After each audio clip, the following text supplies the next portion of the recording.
Hello guys. आप देख रहे हैं एतराज पार्ट 10।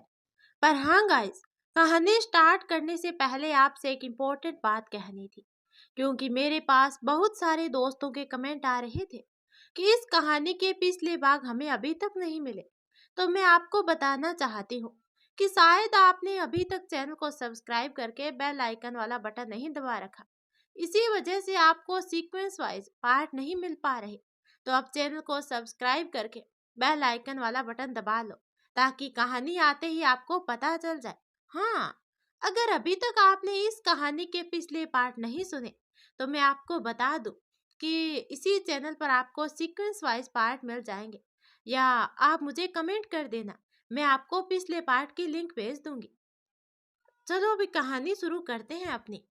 तभी पुलिस सूरज सिंह को लेकर वहां से जाने लगी, तो पीछे से विधा जी सूरज सिंह से बोले, जाते जाते हमारी एक बात भी सुनते जाओ।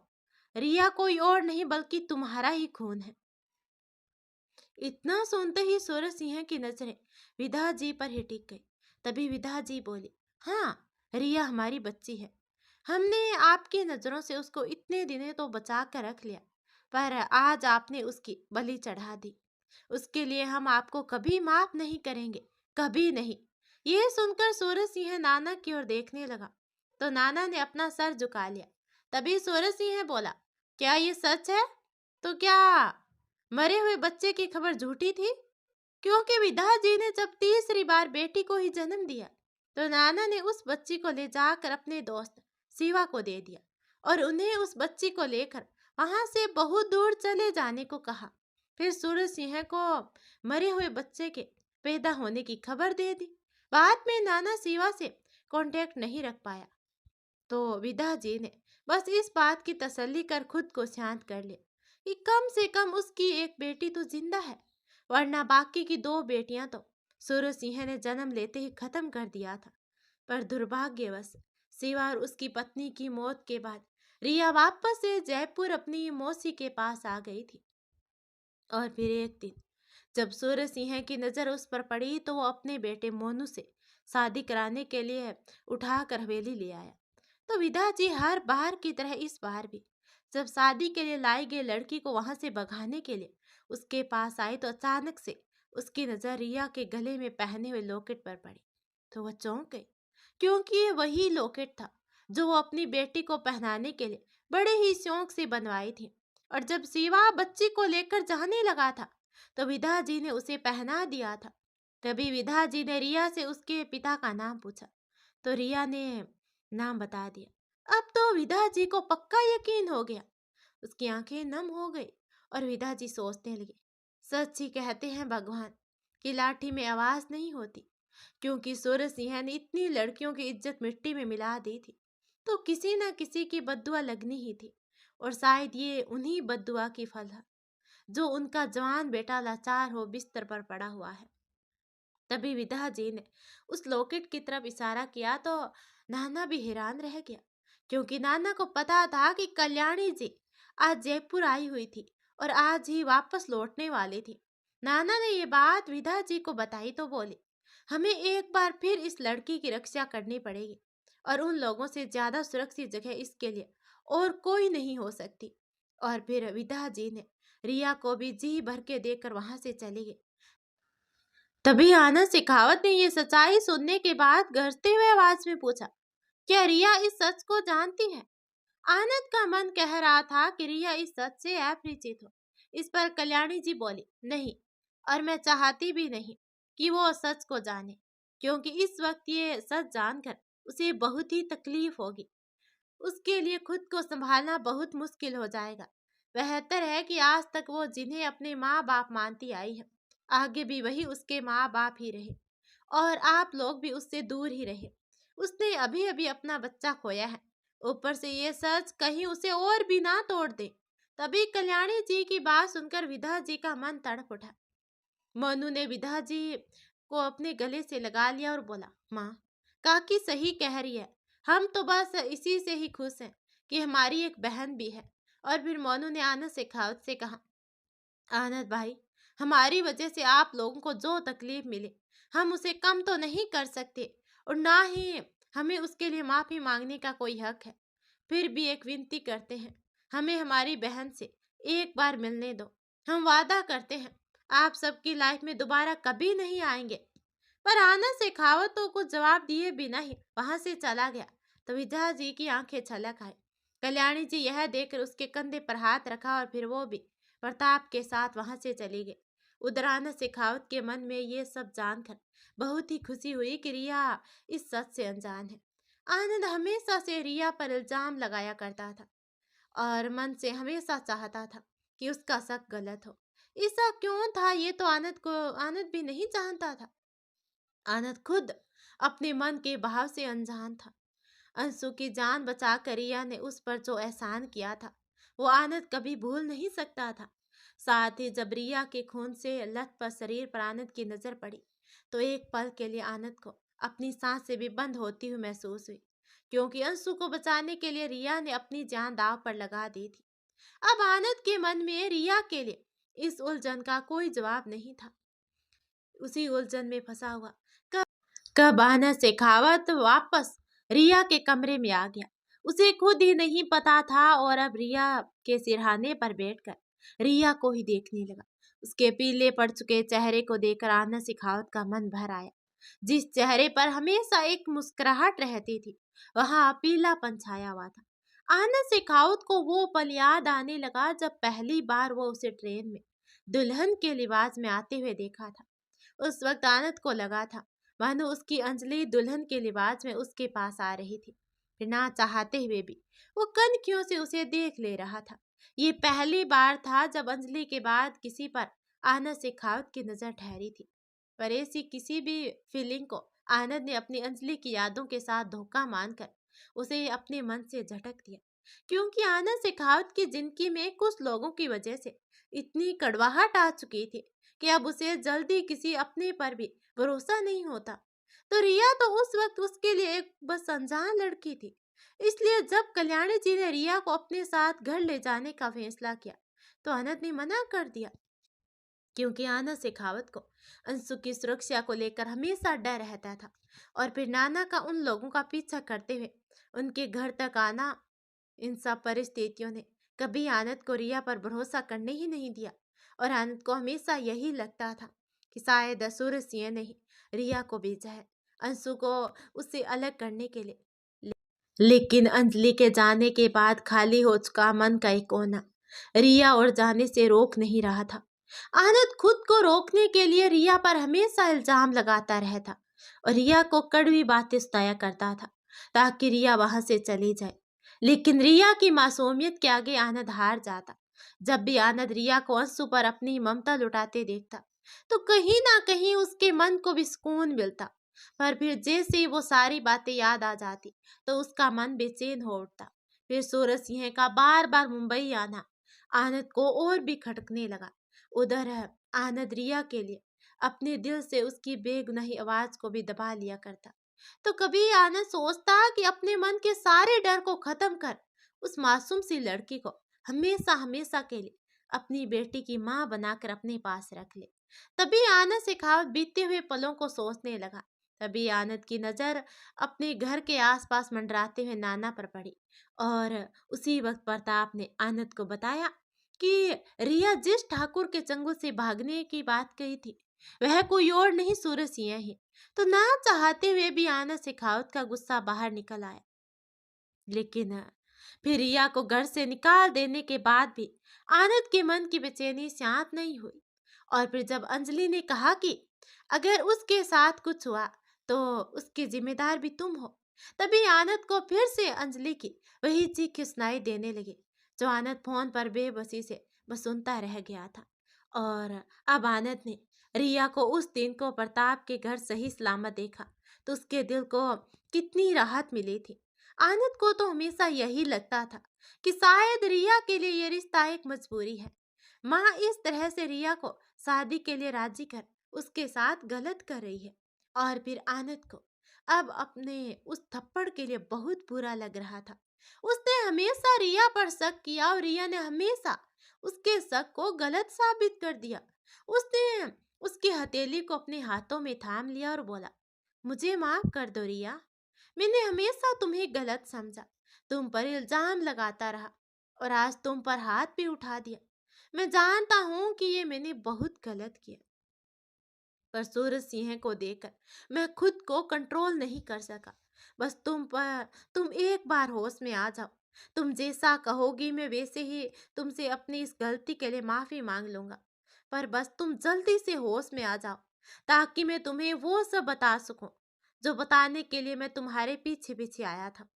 और वो बस उसे देखे जा रहा था। उसकी आंखें बहुत ज्यादा नम हो चुकी थी। अंजलि के जाने के बाद आज ये पहली बार था जब वो किसी लड़की के लिए रो रहा था।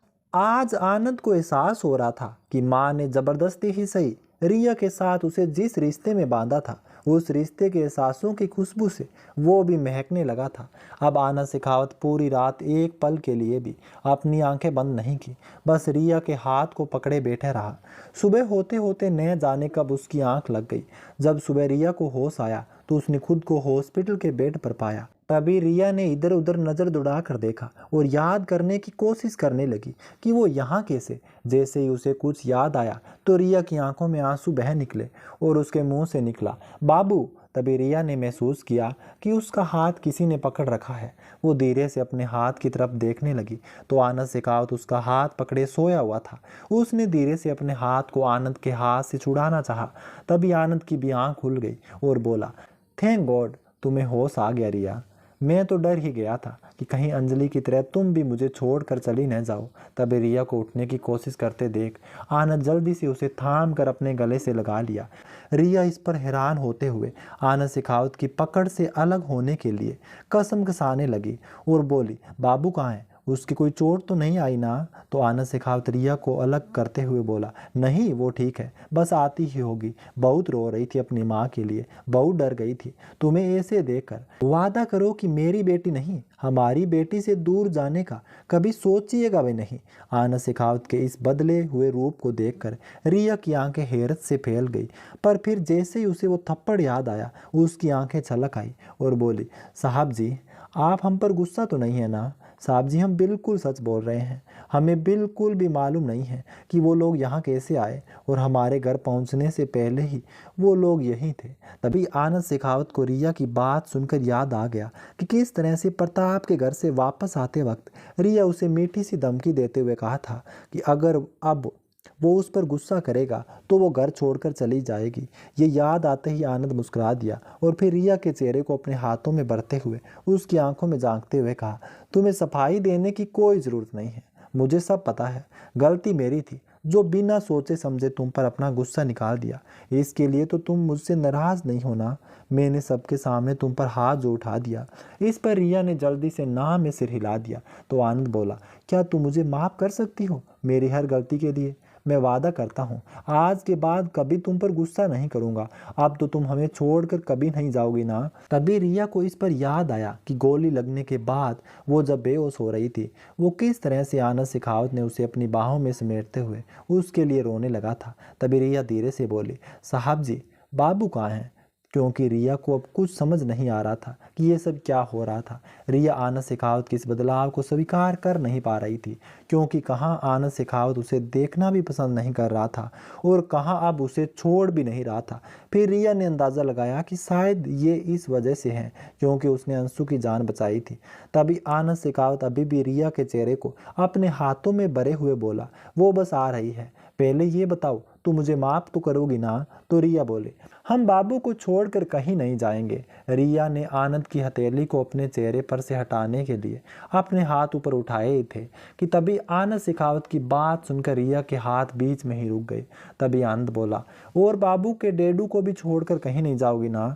और फिर आनंद ने रिया के माथे पर अपने होठों की मोहर लगा दी, उसे फिर से खुद में समेट लिया और बोला, बड़ी अगर बिखर गया तो फिर कभी नहीं जुड़ पाऊंगा। तो रिया कुछ समझ नहीं पा रही थी, ऊपर से आनंद शेखावत का वो स्पर्श। और तभी आनंद फिर से बोला, अंजलि के जाने के बाद किसी तरह खुद को संभाल कर जी रहा था, पर अब दोबारा तुमसे जुदा होकर शायद ही जी पाऊंगा। बहुत प्यार करने लगा हूं तुम्हें, अंजलि से ज्यादा तो नहीं पर उससे कम भी नहीं। तभी आनंद की स्पष्ट स्वीकृति से रिया का दिल भर आया और उसके हाथ खुद ब खुद आनंद के इर्द गिर्द लिपट गए। तो आनंद ने उसके बाहों को खुद पर महसूस कर मुस्कुरा दिया और फिर उसे कसकर अपने में समेट लिया। तभी रिया के मुंह से आ निकली। तो आनंद ने जल्दी से रिया को खुद से अलग किया और रिया के पेट को देखने लगा, जहां बैंडेज के ऊपर तक खून आ गया था। ये सब देखकर आनंद बोला, रिया तुम्हें दर्द हो रहा है ना? तुम लेट जाओ, मैं अभी डॉक्टर को बुला कर लाता हूँ। तुम बिल्कुल भी मत हिलना। मैं अभी गया और अभी आया। पर रिया इस वक्त आनंद को अपने से दूर जाने नहीं देना चाहती थी। ये सब जो हो रहा था, रिया उस पर विश्वास नहीं कर पा रही थी। उसे लग रहा था जैसे ये सब एक सपना है जो कुछ देर में टूट जाएगा। तो रिया आनंद का हाथ नहीं छोड़ रही थी, मानो अगर छोड़ दिया तो फिर से दूर हो जाएगी।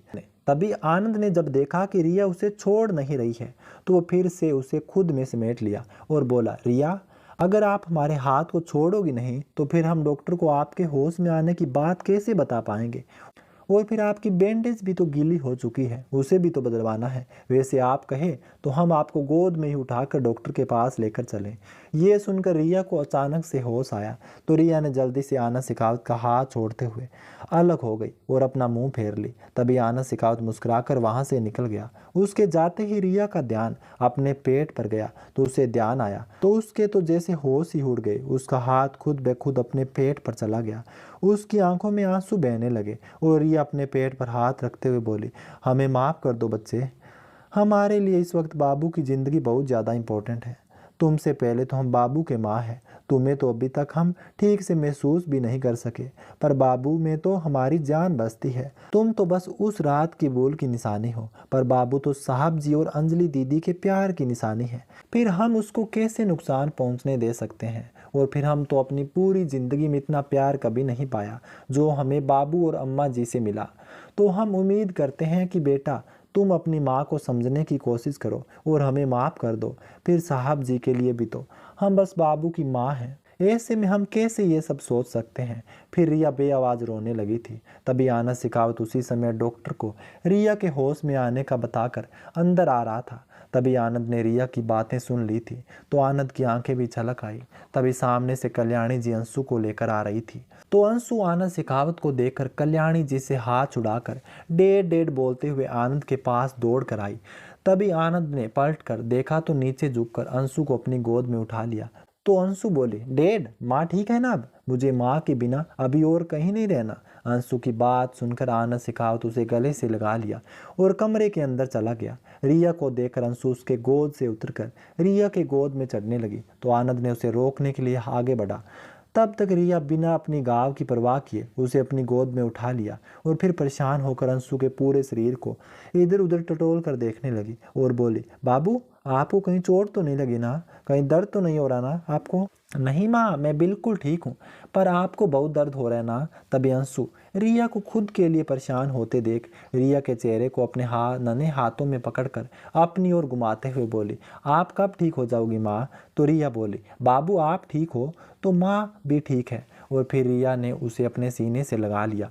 तभी डॉक्टर वहाँ आ गए तो आनंद शेखावत ने आगे बढ़कर अंशु को अपनी गोद में ले लिया और बोला, बेटू माँ को चोट लगी है ना? उन्हें दर्द होगा, आप डैड की गोद में आ जाओ। फिर डॉक्टर ने रिया को चेक किया और बोला, शेखावत साहब मैडम अब खतरे से बाहर है।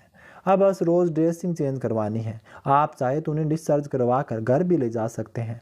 बस इनका खास ख्याल रखना पड़ेगा। उन्हें पूरा आराम मिलना चाहिए। किसी भी तरह का फिजिकल और मेंटल स्ट्रेस नहीं होना चाहिए। और हाँ, एक बार गोली के घाव ठीक हो जाएं तो आप इन्हें किसी अच्छे गायनोकोलॉजिस्ट को उसे दिखवा लीजिए। फिर नर्स को रिया की ड्रेसिंग चेंज करने को बोल कुछ मेडिसिन प्रिस्क्राइब कर वहाँ से चले गए। तभी नर्स ने सबको बाहर जाने के लिए बोला तो वे लोग भी कमरे से बाहर निकल गए और आनंद शेखावत अंशु के माथे को चूमते हुए बोला, अब से डैड अंशु और उसकी माँ दोनों को कभी कुछ नहीं होने देगा। और कमरे के बाहर से ही आनंद रिया की तरफ देखने लगा। ये देखकर कल्याणी जी ने चिंतित होकर आनंद से पूछा, बेटा रिया को उसके बच्चे के बारे में पता तो नहीं चला ना? तो आनंद धीरे से बोला, माँ वो समझ गई। कल्याणी जी हैरानी से बोली, फिर भी इतनी नॉर्मल? तभी आनंद ने कहा, हाँ क्योंकि उसके लिए अंशु ही उसका बच्चा है। अंशु के लिए रिया ने अपने बच्चे को खोने का गम भी छुपा लिया। आनंद की आवाज़ में गहरी उदासी थी और फिर बोला, माँ मैं रिया को लेकर कितना गलत था। हमेशा उस पर इल्ज़ाम लगाता रहता था और उसने कभी कुछ नहीं कहा, यहाँ तक कि मेरी बच्ची को बचाने के लिए उसने अपने बच्चे को भी कुर्बान कर दिया। समझ नहीं आता कि उसका ये एहसान मैं कैसे चुका पाऊंगा। तभी कल्याणी जी मुस्कुरा कर बोली, उसे उसका हक देकर, क्योंकि कल्याणी जी ने तो कल रात ही महसूस कर लिया था कि आनंद के मन में रिया के लिए क्या है। तभी आनंद बोला, आप सही कह रही है माँ, मैं अब उसे उसके सारे हक उसे दे दूंगा। उधर थोड़ी देर बाद नर्स ड्रेसिंग कर बाहर निकल आई तो कल्याणी जी वापस अंदर आ गई। आनंद भी अंशु को लेकर वहीं सोफे पर बैठ गया। तभी अंशु बोली, डैड हम माँ के पास क्यों नहीं बैठ सकते? तभी आनंद अंशु को बड़े प्यार से समझाते हुए बोला, क्योंकि अभी माँ को गाँव है ना, जब वो ठीक हो जाएगी तो फिर तुम उसकी गोद में चले जाना, तब तक के लिए अपने डैड की गोद में रहो। तो अंशु ने भी हाँ में सिर हिला दिया। तभी कल्याणी जी रिया के बेड के पास जाकर उसके सिरहाने रखी चेयर पर बैठ गई और रिया के सिर को सहलाने लगी और बोली, बेटा अब कैसा लग रहा है? तो रिया धीरे से बोली, माँ अब ठीक हूँ। तो कल्याणी जी फिर से बोली, बेटा तुम्हें पता था कि तुम्हारे अंदर एक और नन्ही सी जान पल रही थी?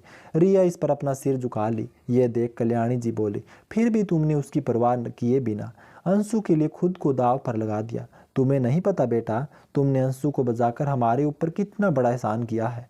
ये सुनकर रिया के रोके हुए आंसू बह निकले। तो ये देखकर कल्याणी जी घबरा गई और बोली, क्या हुआ रिया, तुम रो क्यों रही हो? उसके चेहरे पर हाथ फेरते हुए बोली। तभी रिया कल्याणी जी की कलाई को पकड़कर बोली, अम्मा जी बाबू को हमने जन्म नहीं दिया है, इसलिए ना आप बाबू के लिए हमारी ममता को एहसान का नाम दे रही है, पर हमारे लिए तो यही सच है कि बाबू हमारा बच्चा हमारा सब कुछ है। ये सुनकर कल्याणी जी अपने दांतों तले जीभ काट ली। आनंद भी ये सब सुनकर अपनी नज़रें झुका ली और सोचने लगा कि काश वो पहले ही अपने दिल की आवाज़ सुन लिया होता तो आज रिया को इस तरह से अपना बच्चा तो नहीं खोना पड़ता। तभी कल्याणी जी बोले, नहीं बेटा, हमारे कहने का वो मतलब नहीं था, मैं तो बस ऐसे ही।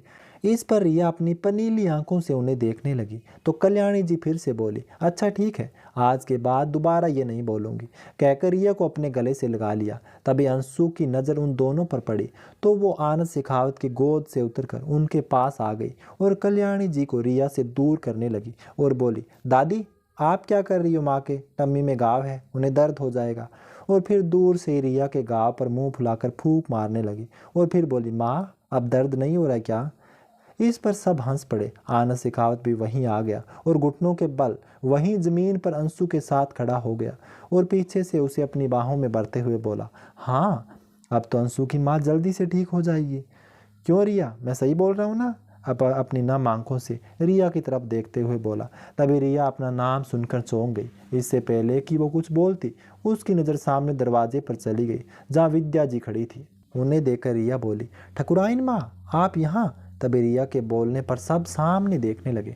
तो विद्या जी ने धीरे से बोला, बेटा मैं खुद को तुमसे एक बार मिलने से रोक नहीं पाई तो तुमसे मिलने चली आई। इस पर आनंद शेखावत कुछ बोलता उससे पहले ही रिया बोल पड़ी, अम्मा जी ठकुराइन माँ बहुत अच्छी है, बिल्कुल आपके जैसी।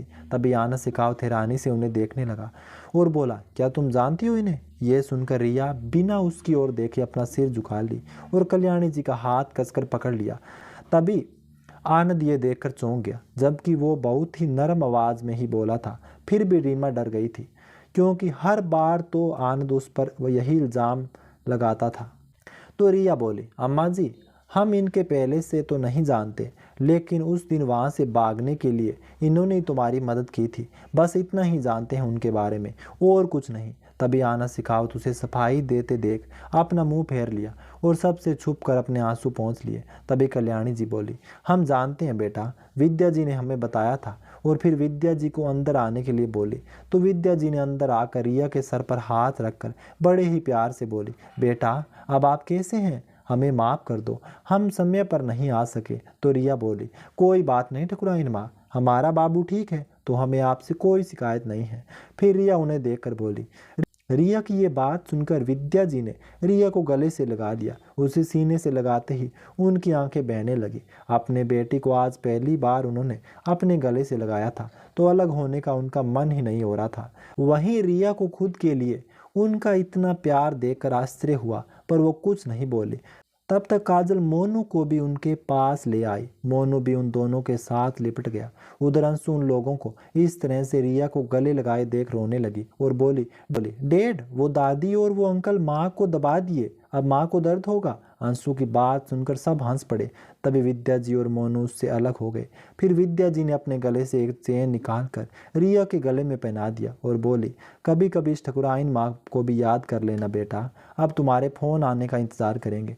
मोनू भी रिया के हाथ को अपने हाथों में थाम कर बोला, और इस बाई को भी दीदी। मोनू को देखकर रिया की आंखें फैल गई और फिर वो आनंद शेखावत की तरफ देखने लगी, पर आनंद तो बिल्कुल शांत खड़ा था। तभी रिया कल्याणी जी की तरफ देखकर मोनू की तरफ इशारा किया तो कल्याणी जी समझ गई और बोली, बेटा वो मोनू नहीं बल्कि वो हैवान तो सूरज सिंह था। रिया को तो अभी भी कुछ समझ नहीं आ रहा था कि एक तरफ सूरज सिंह उन लोगों का दुश्मन बना बैठा था तो दूसरी ओर ये लोग उस पर अपना प्यार बरसा रहे थे। तभी मोनू ने आनंद शेखावत की तरफ देखकर हाथ जोड़ लिया और बोला, आनंद शेखावत भाई, एक विनती है आपसे, पापा की गलती की सज़ा हम लोगों को मत दीजिए। अगर आपको दिक्कत न हो तो कभी कभी हम लोग रिया से मिलने आ सकते हैं। ये सुनकर आनंद शेखावत ने अपनी पलकें झपकाकर सहमति जताई। वहीं रिया बोल पड़ी, कोई ज़रूरत नहीं है, कहीं आप सबके पीछे वो राक्षस भी आ जाएगा तो। रिया अंशु को अपनी ओर खींचते हुए खुद से चिपका ली। इस पर कल्याणी जी उसे शांत करते हुए बोली, चिंता मत करो बेटा, वो कभी नहीं आ पाएगा, उसे पुलिस पकड़ कर ले गई है। तो रिया बोली, फिर भी अम्मा जी, क्योंकि रिया का डर खत्म नहीं होने वाला था। तभी आनंद शेखावत ने रिया की तरफ देखकर कहा, अच्छा ठीक है बाबा, जब तुम जाओगी तभी ये लोग आएंगे। और फिर वो लोग वहाँ से चले गए। रिया भी कल्याणी जी की तरफ देखने लगी। वो आनंद शेखावत की तरफ देख भी नहीं रही थी। थोड़ी देर में दवा के असर के कारण रिया को नींद आने लगी तो वो सो गई। तो कल्याणी जी भी अंशु को लेकर घर लौट गई। तभी आनंद शेखावत वहीं बैठकर उसे देखने लगा। रिया तो उसकी तरफ देख भी नहीं रही थी। फिर आनंद ने अपनी गलतियों को याद कर खुद को समझा दिया। फिर उस वक्त रिया बहुत तकलीफ में है। उधर रिया के प्रताप डिस्चार्ज पेपर तैयार करवा कर ले आया और शाम होते होते आनंद शेखावत रिया को लेकर घर आ गया। पूरे रास्ते वो उसे अपने कंधे पर लिटाए हुए था। घर पहुंचकर रिया जब उतरने के लिए गाड़ी का डोर खोलने लगी तो आनंद जल्दी से उसकी तरफ आकर गेट खोल दिया और फिर उसे संभाल कर अपनी गोद में उठा लिया। रिया के लिए सब बहुत अजीब लग रहा था। उसे कुछ समझ ही नहीं आ रहा था कि वो क्या बोले। उसे अभी तक आनंद की कही बातों का मतलब समझ नहीं आया था, ऊपर से बच्चे को खोने की तकलीफ। तभी रिया झिझकते हुए बोली, हम खुद से चल सकते हैं। रिया को डर लग रहा था कि कहीं पिछली बार की तरह इस बार भी आनंद उसे अंदर ले जाकर फिर से सोफे पर पटक न दे। तभी आनंद शेखावत रिया की बात सुनकर उसकी आंखों में देखते हुए बोला, जानता हूँ, पर मैं अपनी रिया को अपने गोद में लेकर अंदर जाना चाहता हूँ। तो रिया ने उसकी बात सुनकर फिर से मुंह फेर लिया। रिया के लिए आनंद शेखावत का वो कन्फेक्शन स्वीकार करना आसान नहीं था। उसको तो कुछ समझ नहीं आ रहा था कि ये सब क्या हो रहा है। रिया आनंद शेखावत के इस बदलाव को स्वीकार भी नहीं कर पा रही थी। उधर आनंद शेखावत उसे मुंह फेरते देख कुछ नहीं बोला। वो समझ रहा था कि इस वक्त वो क्या महसूस कर रही होगी। कल तक वो उसे सीधे मुंह बात भी नहीं करता था और आज सीधे उसके सामने अपने दिल की बात कह देना, ये कुछ ज़्यादा ही हो गया था रिया के लिए। पर कोई बात नहीं, उसने ठान लिया कि अब चाहे जैसे ही हो वो उसका दिल जीत कर रहेगा। आनंद शेखावत जैसे ही रिया को लेकर दरवाजे तक आया तो कल्याणी जी सबके साथ वहीं खड़ी होकर उनका इंतजार कर रही थी। तो यह देखकर रिया गोद से उतरने की कोशिश करने लगी। तभी आनंद ने रिया को मना कर दिया और बोला, हिलो मत, गिर जाओगी।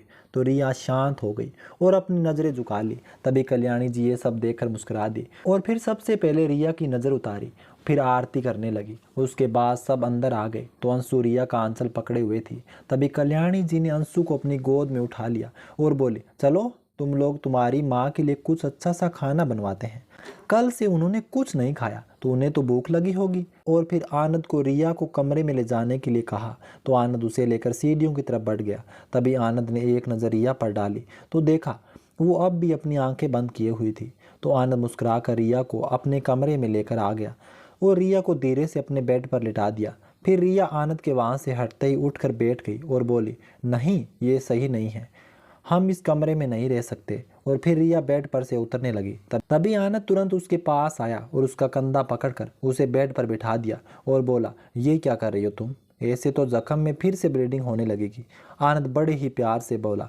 पर रिया फिर से उठते हुए बोली, ये तो आपका कमरा है, हम यहाँ पर कैसे रह सकते हैं? ये हमारा कमरा नहीं है। तभी आनंद रिया के चेहरे की तरफ देखते हुए बोला, आज से तुम इसी कमरे में रहोगी। तभी रिया हैरानी से बोली, हम यहाँ कैसे? क्योंकि रिया सुबह से ही आनंद के इस व्यवहार से उलझन में थी, जो कि आनंद उसे एक पल के लिए भी अकेला नहीं छोड़ रहा था। और रिया तो इस वक्त अकेले रहना चाहती थी, अपने अजन्मे बच्चे को खो देने पर रोना चाहती थी। पर आनंद शेखावत के इस व्यवहार ने उसे उलझन में डाल रहा था, क्योंकि आनंद ने स्पष्ट रूप से उसके सामने अपना प्यार का इजहार कर दिया था। फिर भी इस वक्त रिया के लिए वो सब कोई मायने नहीं रखता था। तभी आनंद फिर बोला, हाँ तुम आज से इस कमरे में ही रहोगी, ये तुम्हारा ही कमरा है। तभी रिया हैरानी से बोली, पर हमारा तो पहले कहते थे ना कि हमारे बीच में कोई भी रिश्ता नहीं है, फिर अब क्या हो गया?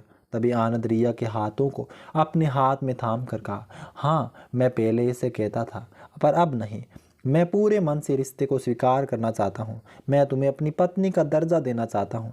तो रिया ने आनंद की बात सुनकर हैरानी से कहा, पर साहब जी, आपको तो हमारे ऊपर बिल्कुल भी भरोसा नहीं था। तभी आनंद ने रिया के चेहरे पर हाथ रखते हुए कहा, हाँ पहले नहीं करता था तुम पर भरोसा, पर अब खुद से भी ज़्यादा तुम पर भरोसा है। तो रिया बोली, ऐसा क्या हुआ जो आप कल तक तो हमारे ऊपर बिल्कुल भी भरोसा नहीं था और आज आपको हमारे ऊपर इतना भरोसा हो गया? तभी आनंद ने रिया से नज़रें चुरा ली, क्योंकि आनंद रिया के कहने का अर्थ समझ चुका था।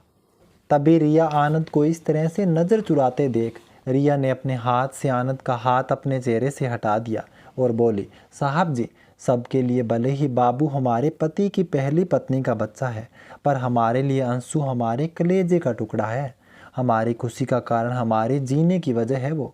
तो हमें आपसे पहले भी कोई शिकायत नहीं थी और अभी भी आपसे कोई शिकायत नहीं है। पर हम आपसे एक बात कहना चाहते हैं, बाबू के लिए हमारे ममता पर आप बिल्कुल भी शक नहीं करोगे।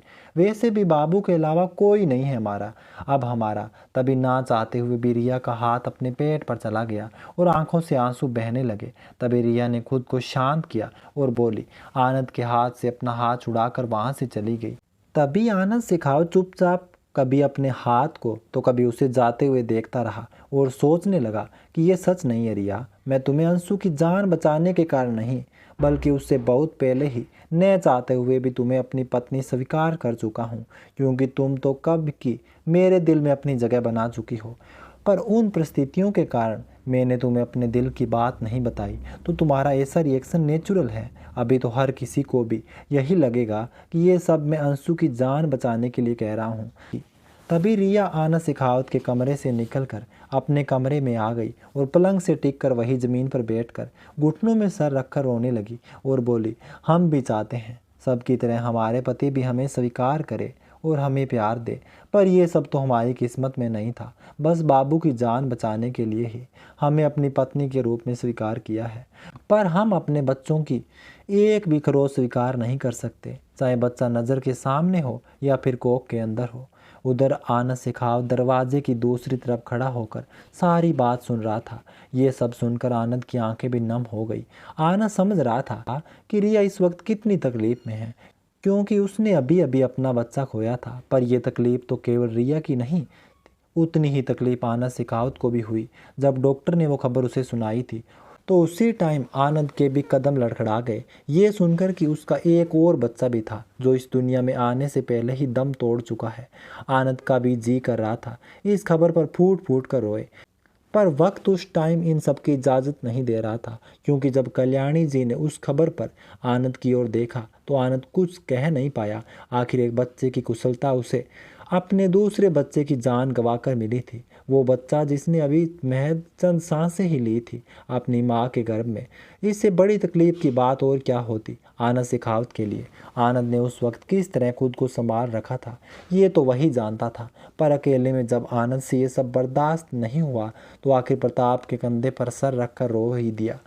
पर रिया तो रो भी नहीं पाई थी, जब उसे पहले से तो पता भी नहीं था कि उसका एक और अंश फिर से सांस ले रहा था। फिर भी रिया को इतनी ज़्यादा तकलीफ हुई होगी। तभी आनंद ये सब सोच कर खुद ही रोने लगा और बोला, रिया सही तो कह रही है कि कोई भी माँ अपने बच्चे को खरोच तक बर्दाश्त नहीं कर सकती, तो मुझे रिया के लिए उसका एक सहारा बनकर खड़ा रहना चाहिए था। फिर आनंद ने अपनी आंखें पोंछ ली और मन ही मन तय किया कि चाहे रिया जितनी भी नाराज़गी दिखाए, पर मैं उसे मना कर ही रहूँगा। मैं रिया को किसी तरह खुद पर विश्वास दिला कर ही रहूँगा कि मैं उसके हर सुख दुख में उसके साथ हूँ। फिर आनंद रिया के रूम का दरवाज़ा खोल कर अंदर गया तो रिया को वैसे बैठे देख जल्दी से उसके पास आया और उसे अपनी गोद में उठा लिया और बेड पर टेक लगाकर धीरे से बैठा दिया। तभी रिया आनंद को देखकर जैसे ही कुछ बोलने को हुई तो आनंद ने उसके होठ पर अपनी एक उंगली रख दी। तभी रिया ने धीरे से आनंद की उंगली अपने मुंह पर से हटाकर अपना मुंह फेर लिया। तभी आनंद बोला, तुम सच में बहुत जिद्दी हो रिया, एक बात नहीं मानती हो। तुम्हें नहीं रहना उस कमरे में तो यही सही, मैं ज़बरदस्ती भी नहीं करूँगा, पर तुम खुद को ऐसे नुकसान तो मत पहुँचाओ। इस तरह बैठने से डॉक्टर ने मना किया है ना, कम से कम अंशु के लिए सोचो।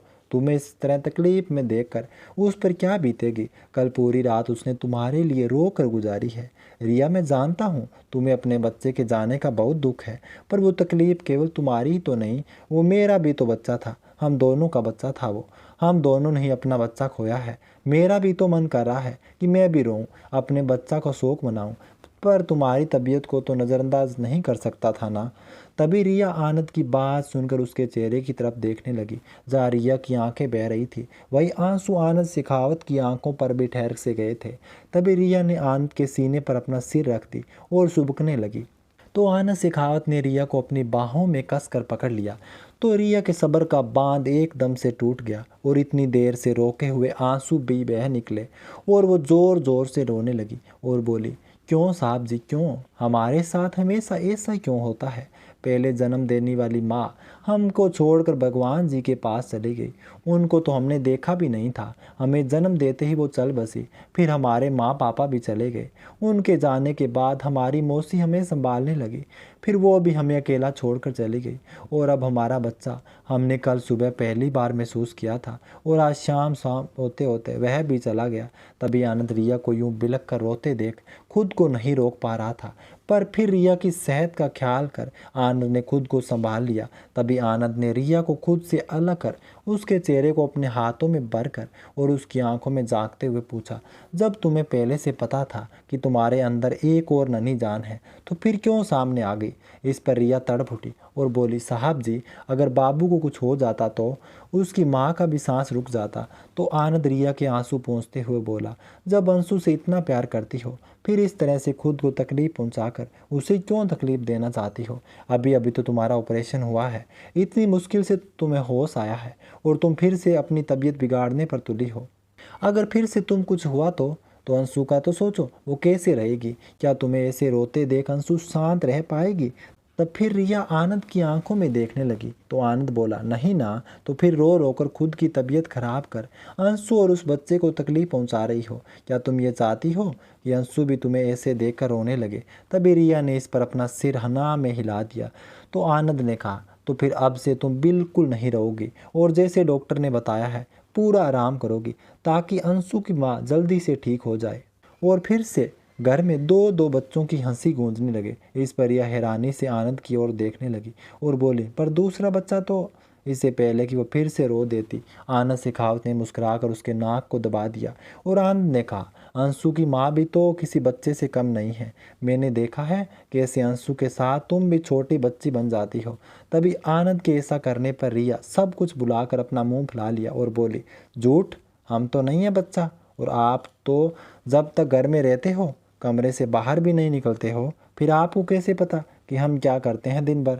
तभी आनंद रिया का ध्यान बंटते देख धीरे से मुस्कुरा दिया और रिया को फिर से अपनी बाहों में समेट लिया और बोला, यकीन तो करोगी नहीं, फिर भी यही सच है कि जितनी भी देर मैं घर में रहता हूँ तुम पर ही नज़र टिकी रहती है। तुम मानो या ना मानो, यही सच है कि मैंने चाहते हुए भी खुद को तुम्हारे प्यार में पड़ने से रोक नहीं पाया, नहीं बच पाया तुम्हारे एहसासों की खुशबू से। ये सब सुनकर रिया सिर उठाकर आनंद का चेहरा देखने लगी और बोली, साहब जी, आप क्यों हमारे साथ ऐसा कर रहे हो। हमसे ये बर्दाश्त नहीं होगा। हम जानते हैं कि शादी की अहमियत क्या है आपकी नज़रों में और हमें कोई शिकायत भी नहीं है आपसे। तो अपने मन में हमारे लिए क्यों ज़बरदस्ती तकलीफ़ दे रहे हो?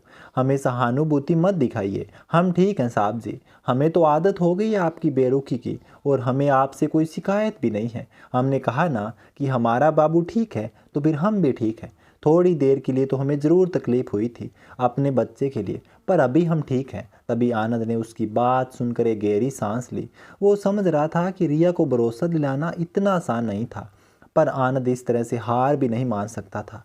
कम से कम ऐसे वक्त में तो वो उसे अकेला बिल्कुल भी नहीं छोड़ सकता था। उसने अभी अभी अपना बच्चा खोया था। ऐसी परिस्थिति में बस पति का साथ ही एक औरत को उस सदमे से उबार सकता है। तो ऐसे में रिया को अपने प्यार का एहसास दिलाना जरूरी था, ताकि आनंद के प्यार का दामन थाम कर वो अपने उस गम में निकल पाए। उधर शाम को आनंद अंशु को गोद में लेकर डाइनिंग टेबल की तरफ बढ़ गया।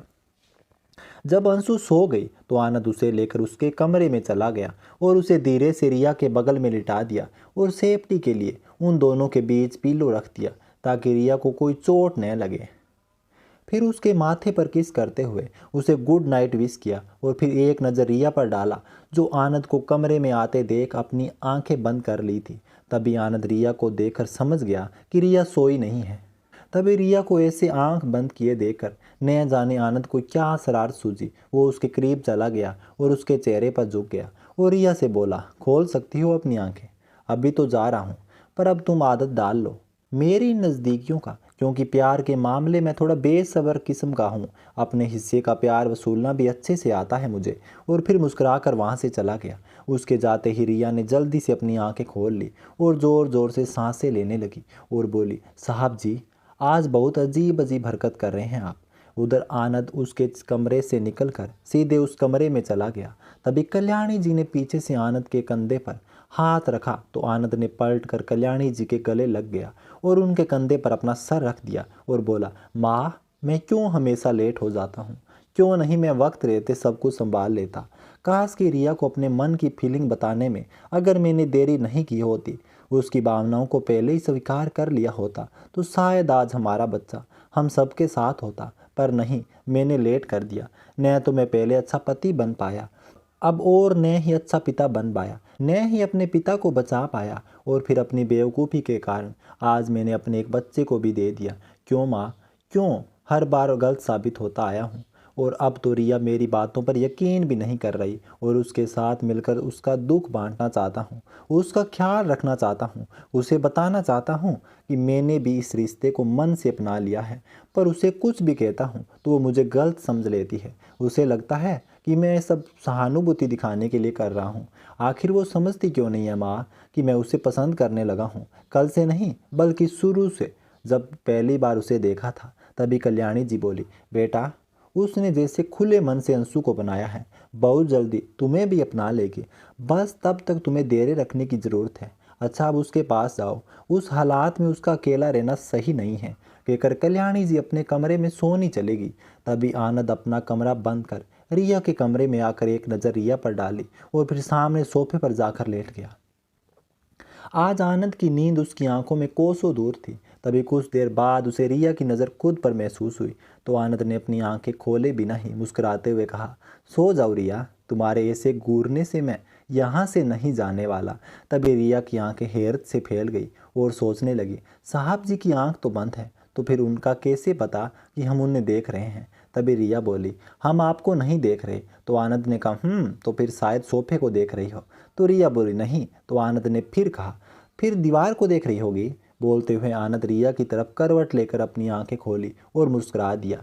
तभी रिया बोली, आप यहाँ क्यों सो रही हो? अपने कमरे में जाकर सो ना। तभी आनंद ने शरारत से रिया की तरफ देखते हुए कहा, क्यों, मेरा यहाँ सोना तुम्हें अच्छा नहीं लग रहा है क्या? तो रिया ने झेंपते हुए कहा, वो बात नहीं है, वो सोफे पर आपको सोने में दिक्कत होगी। तभी आनंद मुस्कुरा कर बोला, ये तो है, फिर मैं वहीं बेड पर आ जाता हूँ, तब तो मुझे दिक्कत नहीं होगी।